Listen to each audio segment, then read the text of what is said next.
chicos, bienvenidos a esta nueva sesión de referente temático que concierne reactivo límite y reactivo en exceso.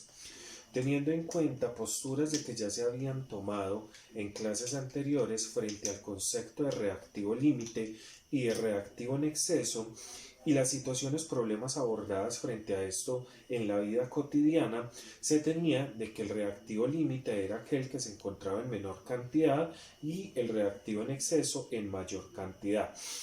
Teniendo en cuenta esto y desde la estequiometría podemos hallar ese reactivo límite y ese reactivo en exceso.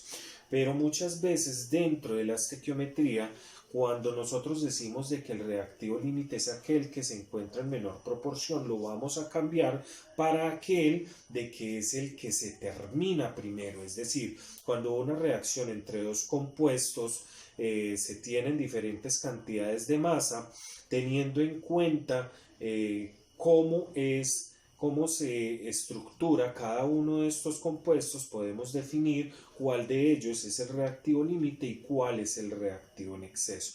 Entonces aquí vamos a tener el concepto de que es el primero que se termina. Teniendo en cuenta esto, tenemos un ejemplo en donde nos dice que la urea se prepara por la reacción del NH3 y del dióxido de carbono. En un proceso se hace reaccionar 600 gramos de NH3 con 1200 gramos de CO2. En este caso tenemos dos reactivos en proporciones diferentes. Entonces tenemos 600 gramos de este y 1200 gramos de esta. Entonces, teniendo en cuenta esto, para nosotros poder saber cuál es el reactivo límite, yo debo de definir cuál de ellos es el que me está limitando la reacción como tal. Para hacer esto vamos a remitirnos a los conceptos que habíamos tratado: relación mol-mol, relación mol-gramo, relación gramo-gramo, para determinar este reactivo en exceso y cuánto de un compuesto en los productos podemos obtener y cuál de ellos queda en exceso y cuánto. Entonces, en este caso, para yo poder sacar el reactivo límite frente a esta reacción química, yo lo que debo es tomar los datos que me están proporcionando de cada una de las sustancias y a partir de estas sacar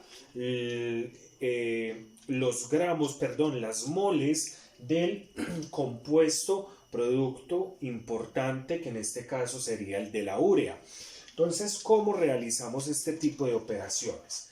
Vamos a comenzar a sacar las moles de este compuesto a partir de los 600 gramos del amoníaco. Entonces decimos que 600 gramos de NH3.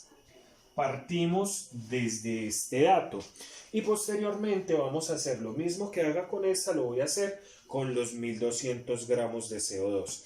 En este caso tenemos que tener en cuenta el peso molecular tanto del amoníaco como el del dióxido de carbono. Entonces, en este caso, el peso molecular del amoníaco serían: del nitrógeno es 14, el peso atómico, del hidrógeno es 1, por ende, de este sería 17 gramos por cada mol. Y el CO2, su peso molecular es de 44 gramos por cada mol. Teniendo en cuenta esto, entonces nos vamos a remitir para sacar, aquí tenemos que hacer una relación gramo-mol.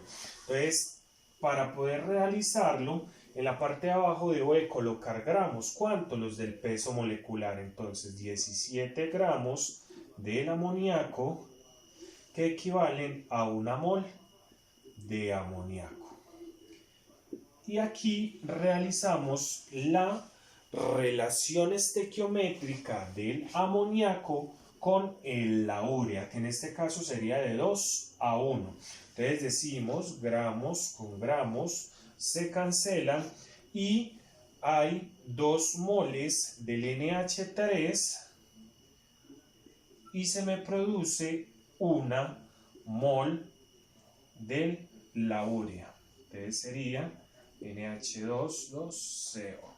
En este caso ya estaríamos sacando cuántas moles se me están produciendo a partir de estos 600 gramos. Realizando los cálculos, esto me da como resultado 17.6 moles de la urea, del NH2, 2CO. Listo. Teniendo en cuenta estas moles, vamos a realizar este mismo procedimiento, pero ya no con 600, sino con los 1200 gramos del dióxido de carbono. Entonces arrancamos, decimos que 1200 gramos del CO2 por, y aquí vamos a hacer su factor de conversión con el peso molecular. En este caso entonces serían 400 gramos del CO2, que equivale a una mol de CO2. Esto por gramos con gramos se cancelan y realizamos la relación estequiométrica entre estos dos compuestos, es decir, entre el CO2 y la urea. En este caso sería de 1 a 1. Entonces decimos que por cada mol de CO2 se produce una mol de urea. En este caso, entonces, moles con moles se me cancelan y esta me daría como resultado 27.27 moles de la urea. Y aquí nosotros podemos determinar cuál es el que se encuentra en menor cantidad en cuanto a moles. Entonces, en este caso tenemos que son 17.6 moles que se me producen a partir de estos 600 gramos y se me producen 27.27 moles a partir de estos 1200 gramos del CO2. ¿Qué quiere decir? Que el que está en menor cantidad o el que se va a acabar primero va a ser el amoníaco. Entonces este sería mi reactivo límite y aquí tendríamos el reactivo en exceso.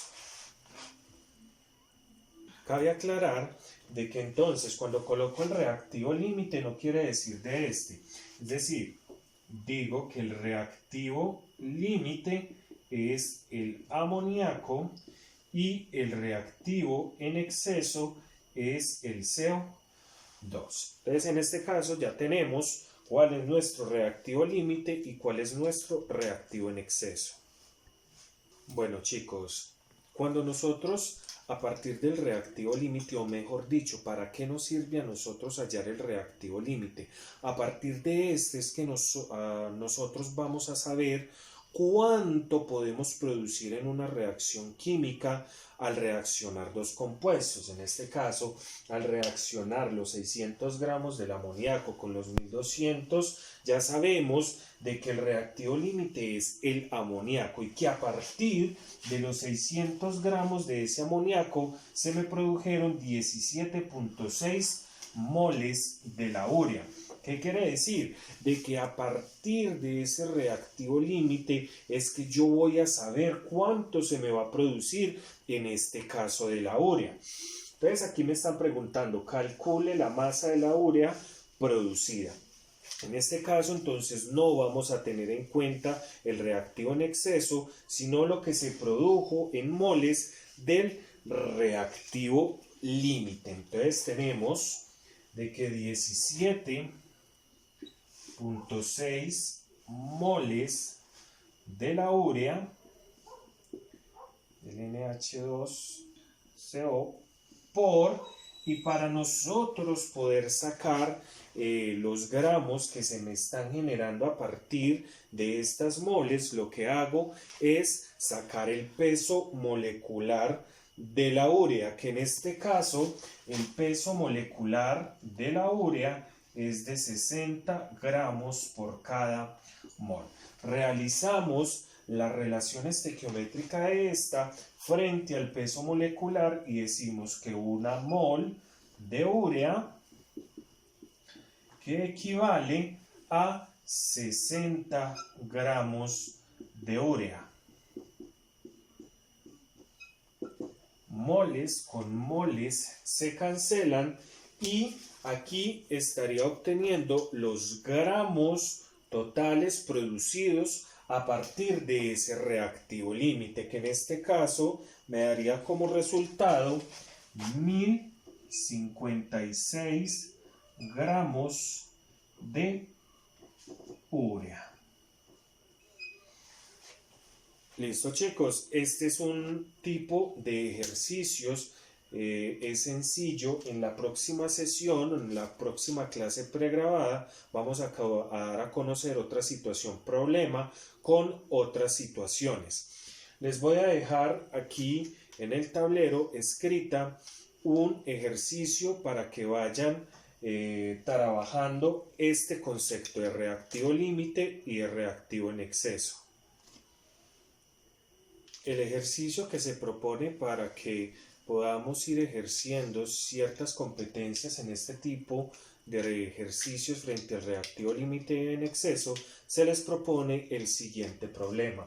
En un proceso, 120 gramos de aluminio reaccionan con 700 gramos de trióxido de hierro.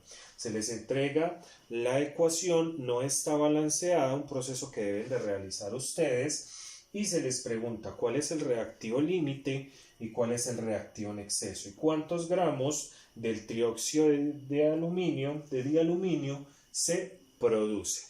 Entonces, chicos, esta es la sesión de la primera parte de reactivo límite y en exceso. Bye bye.